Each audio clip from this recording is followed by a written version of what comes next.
This is a new voice for a new Scotland. IndyPram.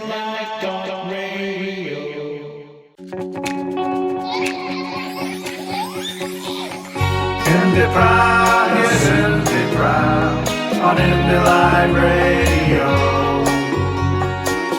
IndyPram, yes, IndyPram on Indy Live Radio. Welcome to the IndyPram podcast on indylive.radio. And my special guest this week is Roza Salih. Roza, hello. Hello, hi, thanks for having me. That's a pleasure. Now, Roza is very infamous in certainly more than one way. Recently, it's been announced that she will be standing as a potential candidate for Clydebank and Milngavie for the SNP, and previously well known for one of the Glasgow Girls. So you've got a good story to tell.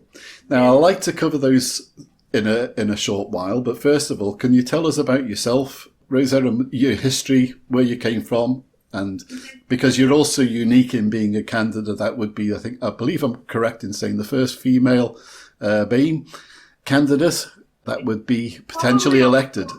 The first refugee. That's it, first refugee. I think throughout Scotland and throughout the UK probably as well. So I originally am from Kurdistan. That is a region where it's divided between 4 countries: Iraq, Syria, Iran, and Turkey. The Kurdish people are 40 million people without a state. They are probably the largest nation in the world without a state today. So that's where I come from. I come from the south of Kurdistan, which is the Iraqi part of Kurdistan. I came to Scotland when I was 12 years old. So I've grown up since then in Scotland. I campaigned when I was only 15 years old, and I was in Drumchapel High School. And with my friends from the school, we started to campaign to end child detention in the UK. Really what kind of made us to campaign was one of our friends in the same classroom. She was downgraded and detained. Really, we didn't think of it as such a big campaign at the time because we were only teenagers and wanted to save our friend. We were all of us Scottish, Somalian, Polish, Kosovan. We all were friends from coming from international countries. So yeah, that's how I became an activist from a very young age. I understood that my friend needed saving, and we came together and done something about it. We challenged the First Minister, Jack McConnell, at the time to change policies. It was really, I look back and it was an interesting time because we also won the campaign year, the Politician Year Awards in 2005. So we were like teenagers from Drumchapel High challenging the First Minister. I think it's a huge story, and the newspapers called us the Glasgow Girls. We also did a filming with the BBC. It was a documentary filming. It was supposed to be about how asylum seekers and refugees integrate in Scotland. There was 2 of us. The other girl was from Somalia and I was from Kurdistan. And basically they wanted to know our daily life and how we live in Scotland. And really, we had a wee camera, so we were filming through school or community, neighborhood, and so on. And, all of a sudden, our friend was downgraded and detained. We asked the producer of the film, can we change it to highlight this issue?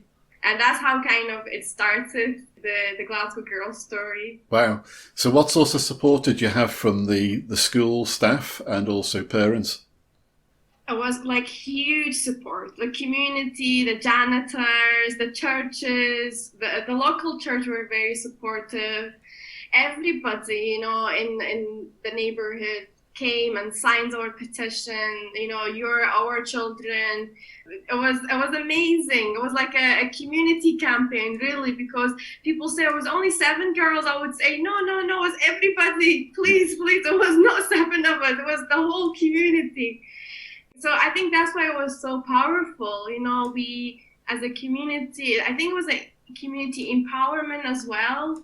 How we showed the policymakers, the government, you can't just do this. We're going to challenge you.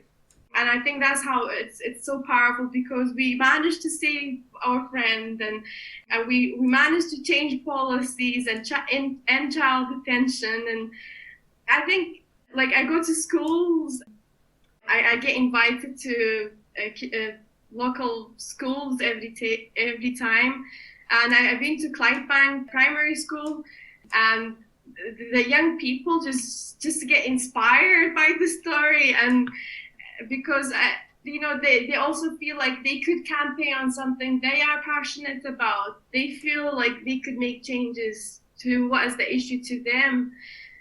So I think it's inspirational and powerful for young people, a young generation, that the power is the local community. And since then, I've campaigned on different issues. I've become like a campaigner. I think that's all I've known since I was a very young person, and I think that's kind of the Glasgow Girls campaign influenced me to be who I am today. Yeah. So that's kind of the story, really. Yeah. And I believe a musical was made about it as well, was it? Yes, there was a musical theatre made, and it was shown in the National Citizen Theatre, also the King's Theatre, and it was a really good show in Glasgow and throughout Scotland. I think it was played in Dundee and Stirling. Some of the universities also was played there as well. So it's become a really positive campaign that shows, the power of people. Yeah. Now, I did hear that you, at school, that you did suffer some racial abuse yourself, and people came back to you later and apologised as the years gone by. Yeah. What sorts of abuse did you receive? I think it was difficult because, English is not my first language. And, as a teenager, you face a lot of barriers just being a teenager. And, but I faced a lot of racism because, I had different background maybe, or the color of my skin. Maybe I wasn't speaking perfectly, and I was kind of was faced these racism, and I don't really like to talk about them because it was a hard time when I was very young. But what I like to talk about, some of them was, I saw them in Drum Chapel, and they came to me and they said, they're sorry that how they treated me at that time, and they didn't understand like who I was, and they do now. And we become friends, and I see their children in shopping centers and on the road. So I think that was very, like, it kind of gave me closure to my kind of childhood, and I think that was very big of them. They came up to me and apologized, and I'm always going to be grateful for that because, as I said, it gave me closure. Yeah, because it's good when individuals do that, because I think in many cases it could be peer pressure, because people coming together in a gang and they think, well, we don't want to feel out of place, so we'll be racist as well. And you're right, Ray, and it definitely was a peer pressure because they might have not felt that way, but because of their peers, they felt like they had to say something at that time to make them look good, and probably they weren't racist at all. And I've made a lot of friends. I made great friends from school. I have great Scottish friends that I'm still in touch with, and I still talk to them on Facebook. So you get good ones and bad ones. Yeah. So, what was life like for yourself in South Kurdistan to bring you to become a refugee? I came here when I was 12 years old, so I was very, very young. I can't say that, I can explain all the experience my parents went through, but I could say it was a hard time because my family member were executed. Oh dear. For believing, for self-determination and independence for the Kurdish people under the Saddam Hussein regime. So it was really, really hard. And I understand why my family made a decision to leave our country. I'm not surprised. So, I think and altogether the Kurdish people still are fighting to have their own country. And that is something that has attracted me to the Scottish National Party, because I do truly believe in independence and decision being made by the people. Decision being made by the people because look at what's happening right now with the UK government stopping, not extending the furlough scheme. Many jobs are at risk. 61,000 jobs are at risk in Scotland, and the Tories are refusing to extend the furlough scheme. So if we had our own, we had these powers in the Scottish government, the Scottish Parliament, we could make these decisions. We don't need to ask the UK government to do that for us. That is just a small example of how important it is to make decisions for your own people. Rosa, how do you feel the knowledge bases of the Scottish population in relation to the implications of the UK government's internal market bill? I think the implication is huge, and I don't think that it has received the attention of the main media to talk about how the internal market bill is going to affect the Scottish government decision making, because the economy is at risk, and that means that the Scottish government won't be having those powers. So I think it's huge, and as I said, it has not received any media attention to it at all. And I think, mainstream medias, I think that's the main problem as well in our movement, because they are with the status quo. They're not changing their position that much, and they're not with the people at all. Let's look at BBC. Let's talk about BBC. I mean, the people are there who actually work there. They don't know what the local issues are. They don't really know what working class people are. There's a lot of differentiation of who actually reports news nowadays. I've always had a feeling that, the polls are going in the right direction at the moment, but they will really kick in when people actually are personally affected by parliamentary decisions. And that's the wake-up call for most people, is when something personally affects them. And at the moment, a lot of the information or a lot of the aspects of what's going to happen are unknown to people. It'll just come as a shock, for example, come January the 1st. Yeah, no, I definitely agree. Leaving the EU is that is the hugest economic risk really to where we are, and on top of that, we have to recover from coronavirus, and we are facing the biggest economic challenges. And if we had the powers to, even if employment was devolved, that would make a huge difference to Scotland itself. And clearly, we've seen the growth of precarious work through self-employment and zero-hour contracts, and also unwanted part-time work is being encouraged and this is something that I think is very problematic. And if we had these powers, then we could make our own employment laws, legally changing them. And I think we need to understand how important is decision-making bodies and you making the decision. And I think that is what we need to try to convince other people. I did talk about the furlough scheme, but just imagine where we would be with an independent country. Look at, we're getting social security powers hopefully soon, and I hope that we create a fairer system that we have in place right now. And, at this moment, there's a lot of jobs at risk.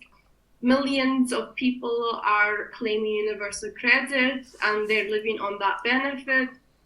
So, we have to really invest in our communities and invest in jobs and making life much easier for the people that lives, for even a short period of time that we come on earth. We don't need to struggle. We could create a fairer society. We can do it.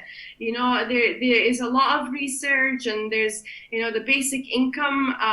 It's something, it could be looked into in the Scottish Parliament.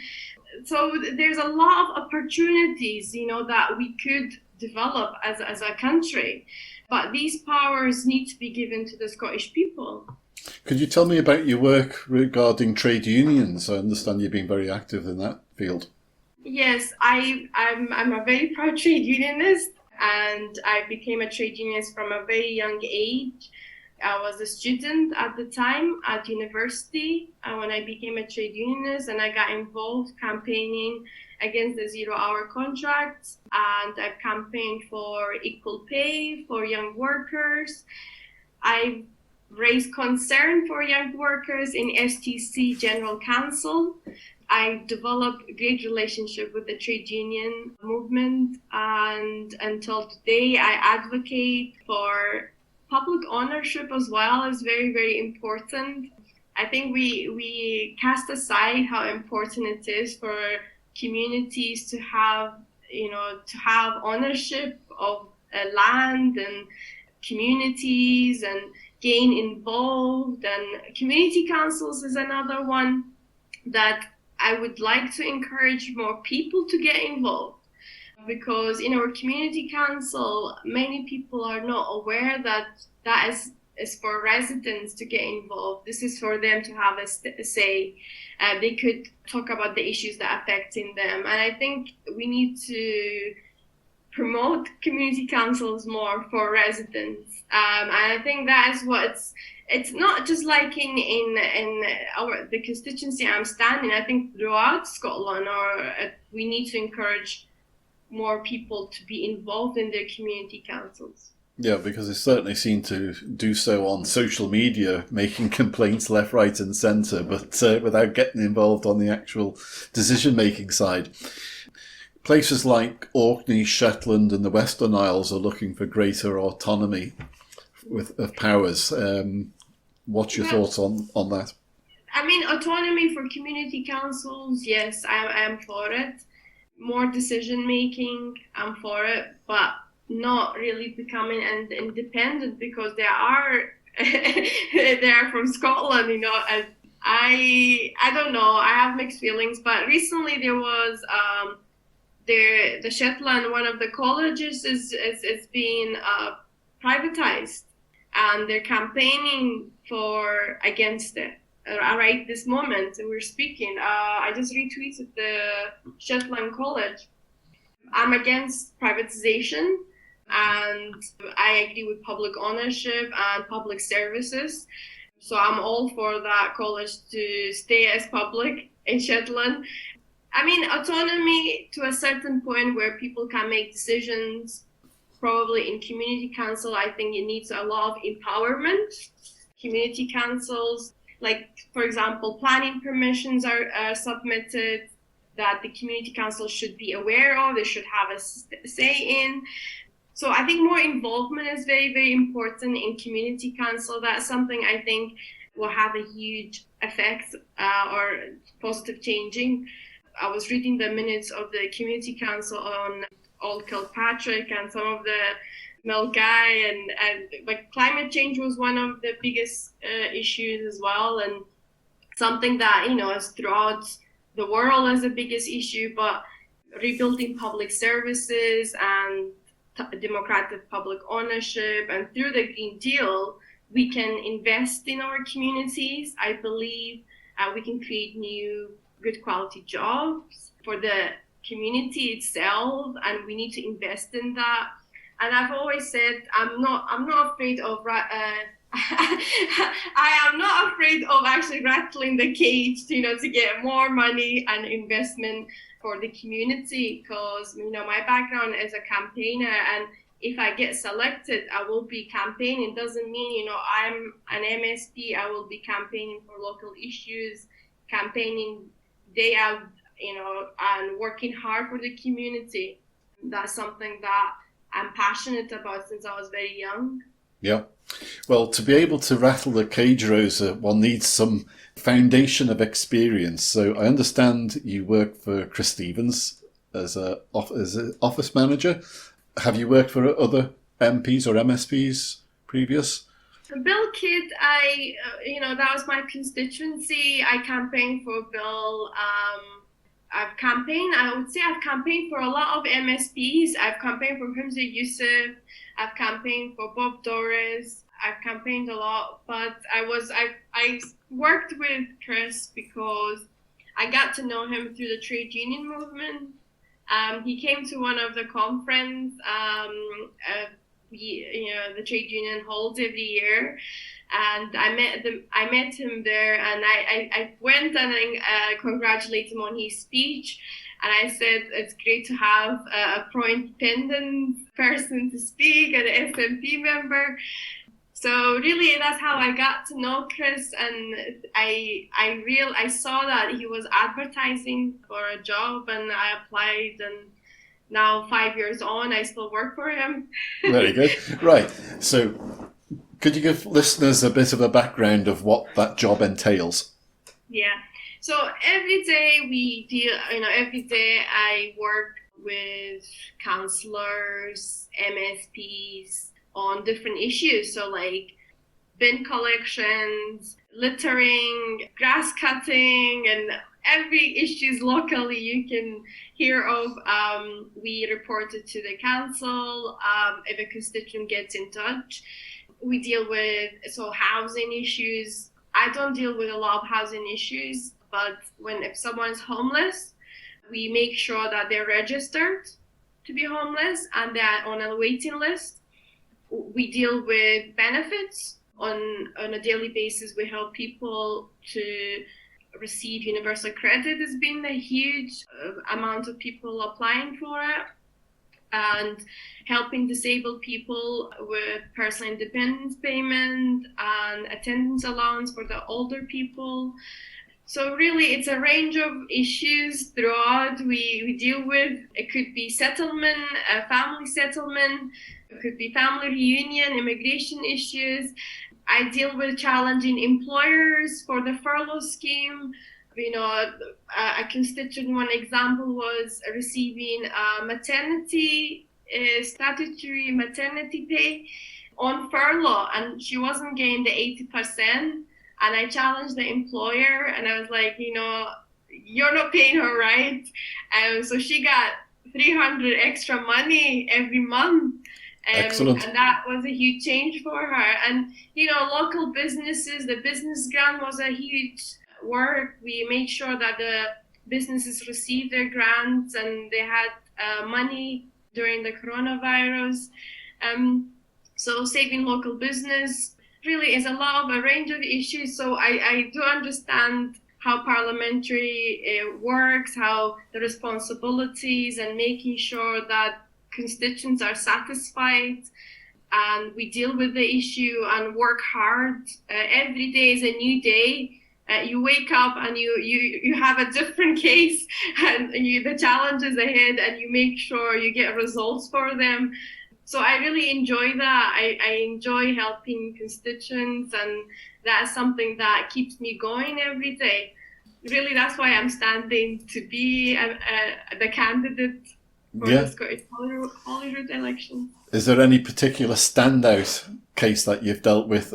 Any particular standout case that gave you most satisfaction to achieve a result? To be honest with you, I have a lot of standouts. One constituent had degenerative bone disease. Her mobility car was taken away from her, and basically her PIP was refused. She had no credit, and I campaigned for her.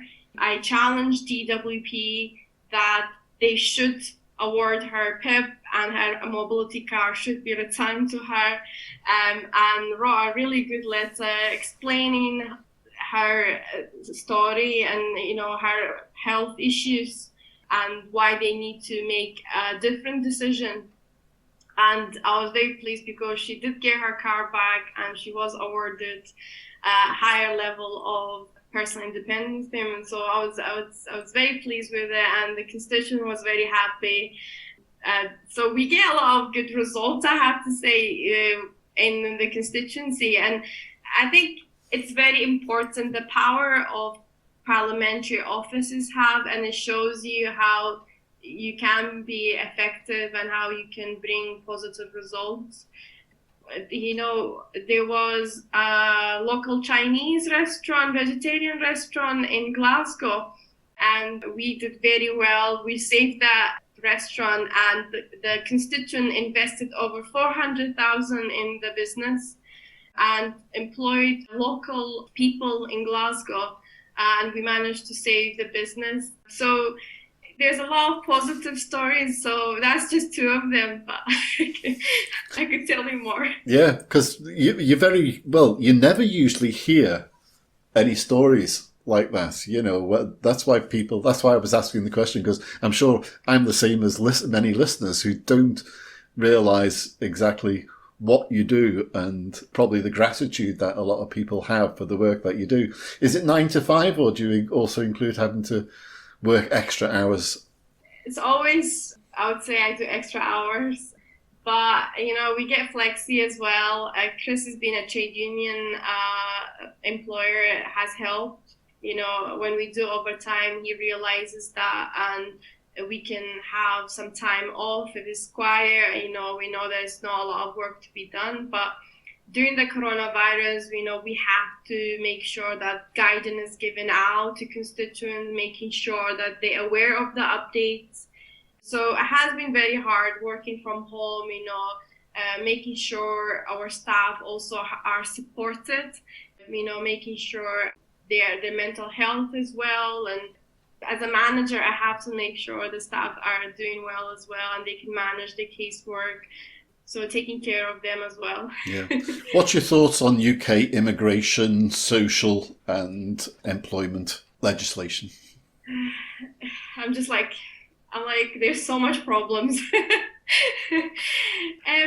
With immigration, it's very restricted immigration policies we have. It's very difficult how to explain, but it's very hostile. What changes would you like to see in an independent Scotland? I would like to see a fairer immigration system built in Scotland that welcome people who need home, who actually are genuine people that have run away from their own country, from war zones, and that, you know, many people cannot relate in here. Or the mass majority people in Scotland do understand, and I think that's what is different approach that we can take. I have been welcome in Scotland, and I feel like if I wasn't welcome in a way, I wouldn't feel confident to stand. And I think that is giving me that confidence and a push to believe that, you know, I can do the job. And that welcoming has really, I'm appreciative of it.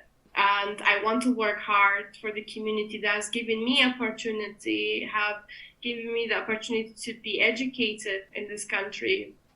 Otherwise, I wouldn't have where I've come from. So it's all of these opportunities, you know, the positive, what we see in Scotland, it's a different approach already. So why won't we? I think we will be creating a fair system. And I can't wait for that, really, and to be a part of that, to create that fairer society. I personally, I was just blown away how quickly Scotland and its people welcomed me. And that is something I will never forget. And that's why I believe in Scottish independence. I want to work every day hard for the community because they deserve it. the people are just very good people. And, every day I've met good people that supported me. I met good people in school that supported me, teachers and friends. I went to university. I met great people supporting me and welcomed me. And even through my work, I have been welcomed, even through my trade union. Everywhere I have gone, the people have given me a welcoming and, welcome arms to me. And that is something that's why, I will forever be grateful for Scotland. What did you study at university?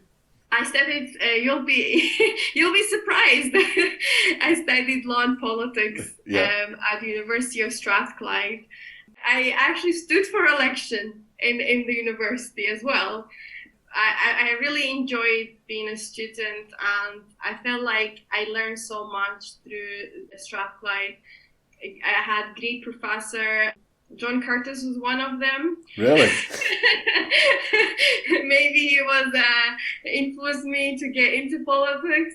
So there was great teachers and professors at the university that inspired you to get involved in politics. Yeah. You said earlier that English wasn't your first language. How many languages do you speak? I speak 3 fluently and maybe Glaswegian. So I speak Kurdish and Arabic and You find that having the ability to be multilingual is beneficial in other educational areas? Yes, I think so. And I was reading a really interesting article saying that if you're multilinguistic, you can live longer. So I don't know how the facts are correct, though. I don't quote me here. But I think it's very beneficial because you meet diverse people and from different communities, and it's great to kind of support them from my work. Sometimes you need interpreters. I was an interpreter before. I had other jobs before, and I was an interpreter for over a year. So they come to the office and we don't need to hire an interpreter. They're like, I can do it. I volunteer for this job. So I think it's very helpful because you can communicate, especially with Glasgow being a very diverse city. So you meet different people in different communities. So you can help and understand what the problems is and trying to resolve the issue. Right. In relation to your candidacy, did you decide to stand for Clydebank and Milngavie constituency, or was it offered to you? No, I made that decision. Honestly, I was approached by other constituencies to stand. I was, Isker was one of the other seats that I knew Linda Fabiani for over 15 years. And when the Glasgow Girls campaign started, she was very advocate for children's rights. And, through her campaign also, asylum seekers and refugees' rights were embedded into the United Nations Children's Rights Convention. So something that, people were saying I should go for the seat. But really, I felt strongly connected to the constituency, Clydebank and Milngavie, and let's not forget Bearsden North. It brought me forward for the constituency because I just grew up around the corner in Drumchapel. So it's natural to me. I was like, I want to stand, and I knew the great work of Gil Patterson as well.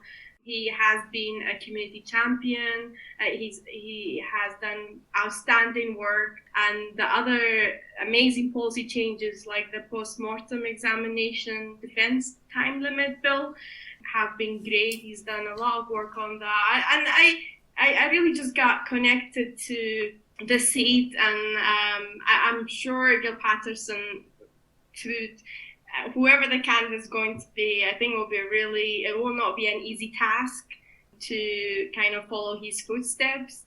But I believe I have the experience and proven track records that will allow me to build on Gil's work and in the coming years and delivering for the community. And of course, in an independent Scotland, it would be an amazing vision. Another one of Gil's recent projects that's still to flourish, and that's the establishment of the Pictish circles at Duntauchar, Faifley area. That I feel personally that will be a phenomenal attraction to bring tourists out with COVID to the area to see something historic without having to travel to the far north of Scotland or the islands to see something of such phenomenal age.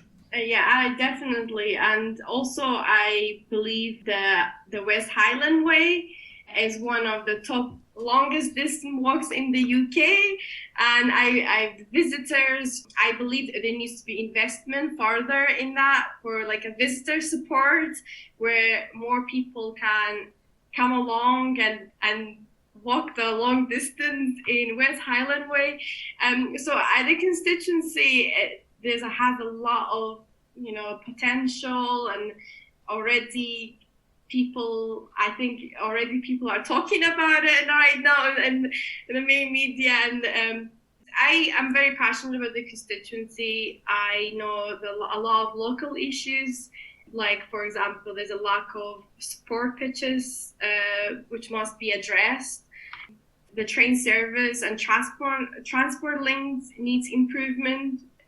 The new hub in Milngavie, I think the investment needs to be made, and I understand in Milngavie the wish is for the town hall to be improved. So all of these I will take on board and make sure that the constituents are satisfied. Now, Clydebank is going to be a big challenge because there's lots of work that is required in Clydebank. In fact, I was down today and I was really impressed with some of the construction projects that are going on round and about the academy down there. So it's going to be a buzz in the future, but it's really suffered over the last few years with quite a few businesses closing and shops closing. What sort of challenge do you find that will be? Clydebank needs a lot of investment. The roads and the infrastructure, I know there's a new bridge at the Dock Street. Really, I think there's generally poor standard of road maintenance in the area. There needs to be more social housing, affordable, quality housing. I believe the social housing management, this is an idea I have, and I think the community should be on the board committee, and they should have a say in the social housing platform, and that would change things for better. The bus routes and the changes to services need to be improved. These are a lot of local issues. So I would improve the infrastructure and transport links in Clydebank, but definitely investment in jobs and making sure there are more social housing in the area, which can improve people's lives. One question I was going to ask you, Rosa, was have you had past experience within the independence movement out with the SNP? So yes, in 2014, as I said, I was an advocate of a Yes movement. And during my student life, I advocated for Yes. I organized a meeting for all political parties to come along in my student union at Strathclyde University. So I was involved in that.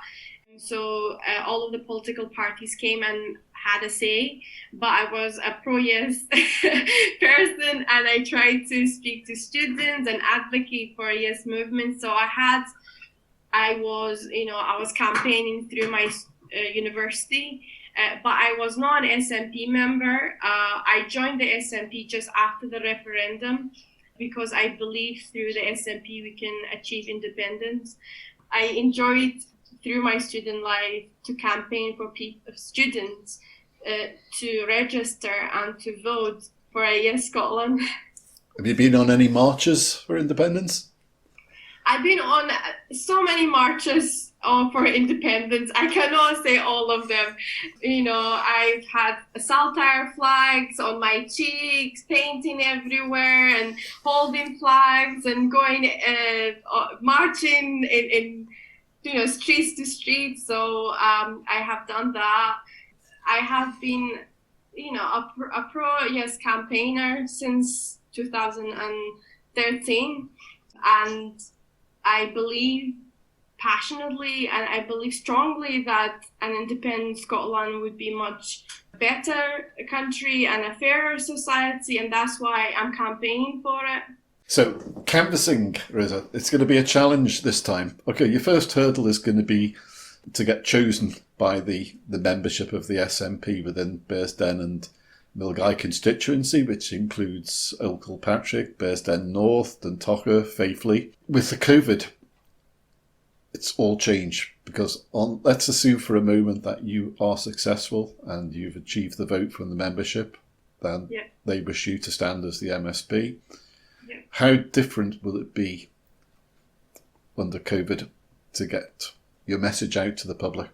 I think it will have its challenges. However, I am a person very well known to the media, and I think that could be an advantage for the constituency. We can highlight issues for the constituency. I think digital improvement and digital training classes, especially for older people, I'll encourage that for the members and the constituents. So there's a lot of creative new ways that we can try to help the constituency, making sure that the local economic growth continues and gets stronger. I believe I can communicate with constituents during the coronavirus, and hopefully there will be a solution to this by next year. There might be a vaccine, so things can change. I'm aware that there's a bill might be going through the Scottish Parliament that the voting days will be extended to 2 days for the polling day. So that could change, and not everybody, there will be social distancing while people are going to vote. So I think there will be challenges, but through changing policies and guidances, we can make sure that those changes are made for the public. Roza, that's super. Well, Roza, thank you very much indeed for your time on the IndyPram podcast today. It's been really interesting to meet you and hear your story. Thank you very much. And by ending, I appreciate you inviting me on the broadcast, and it's a pleasure meeting you, not face to face, but through Zoom. And, let's keep on fighting for independence, and let's keep on the hope for a better future, and that, we could see Scotland to be independent, nuclear-free Scotland, an independent country that have, inspiring other nations and other countries to look into Scotland's hopeful policies and changing. So thank you very much. I really appreciate, speak to me about who I am and why I'm standing for the constituency. So it's a pleasure talking to you. Well, Roza, I've got just one more request to make of you. Now, okay, listeners for Indie Live Radio can be around the world. Your platform obviously is going to be Clydebank and Milngavie. But I'd like you to give a message to people throughout Scotland who are observing at this point in time some angst in relation to the way we're going to independence. Some people feel it's too slow, and it's causing a lot of bad feeling certainly on social media. What words of calm would you give? I think we are right now recovering from a virus that it's a challenging time, but we are going towards independence together, and the polls are showing it's never been stronger, and we will continue fighting for an independent Scotland. We will continue to fight for the Scottish people to have a say Scotland will not be silent. Scotland's hope and dreams will be heard. And as myself being a candidate, I feel so strongly about it, and I think we are going in the right direction. We are speaking and advocating for independence, and it will come true because many people are on boards already, and we are changing other parties to join our party. So I think we are on a route, and the best interests of the Scottish people will be heard through independence. So that's my say to them, really. Thank you very much indeed. Roza Salih, it's been a pleasure, and on behalf of listeners to IndyLive.radio, thank you for your contribution to the IndyPram podcast. Thank you very much. Thank you. IndyPram, yes, IndyPram, on IndyLive Radio. IndyPram, yes, IndyPram, on IndyLive Radio.